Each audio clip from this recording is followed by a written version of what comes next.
வணக்கம் மக்களே. 3ஆம் நாளில் சந்திக்கிறதுல மிக்க மகிழ்ச்சி. நம்ம ஆல்ரெடி 2 நாள் பார்த்துட்டோம் பைபிள் ஸ்டடி. ஆதியாகமம் 1ஆம் அதிகாரம் ஃபுல்லாக நம்ம முடிச்சிட்டோம். அதை படித்து புரிஞ்சு எழுதிக்கோங்க. டைரியில் பேனா, டைரி, பைபிள் 3மே கண்டிப்பாக உங்களுக்கு நீங்கள் வச்சுக்கோங்க. உங்களுக்கு பிடிச்சதை நல்லா மார்க் பண்ணிக்கோங்க. இப்போ இன்றைக்கி 3ஆம் நாளில் பார்க்க போகிறது ஆதியாகமம் 2ஆம் அதிகாரம். ஃபஸ்ட்டு நான் தலைப்பு சொல்கிறேன். தலைப்பில் எத்தனை வசனம் இருக்குன்னு சொல்கிறேன். அதை நீங்கள் குறித்து வச்சுக்கிட்டு அடுத்து அப்படியே படிச்சுக்கிட்டே வாங்க. படைப்பு நிறைவேறுதல் 1ஆம் வசனத்திலிருந்து 4ஆம் வசனம் வரைக்கும் படைப்பு நிறைவேறுதல் இருக்கு. மனுஷன் மனுஷ சிருஷ்டிப்பு 5ஆம் வசனத்திலிருந்து 8ஆம் வசனம் வரைக்கும் இருக்கு. அதாவது மனுஷன் மனுஷ சிருஷ்டிப்பு 5ஆம் வசனத்திலிருந்து 8ஆம் வசனம் வரை இருக்கு.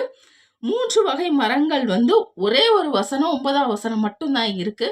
ஸோ அந்த 9 வசனத்தை இன்னைக்கு நீங்க கண்டினியூ பண்ணுங்க. இதுல என்னென்ன புரிஞ்சு வச்சிருக்கீங்கன்றதையும் எழுதி வச்சுக்கோங்க.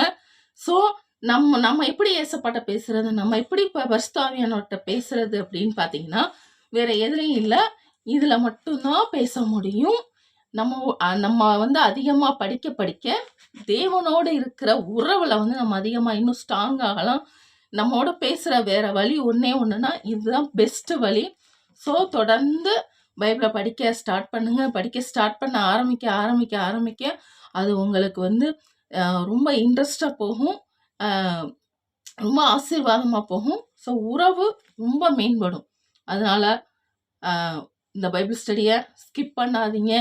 ஷேர் பண்ணுங்க, சப்ஸ்கிரைப் பண்ணுங்க. ஸோ சப்போர்ட் பண்ணுங்க. நீங்கள் ஒருத்தர் மட்டும் பார்த்தா போதாது, நிறைய இந்த வீடியோ ஷேர் பண்ணுங்க. அதுதான் உங்களுக்கு கிடைக்கிற ஒரு ஊழியம், ஒரு சின்ன ஊழியமாக நீங்கள் நினச்சி இதை ஷேர் பண்ணுங்க. ஸோ மறுபடியும் 3ஆம் நாளுக்குள்ளே கடந்து போங்க. நன்றி.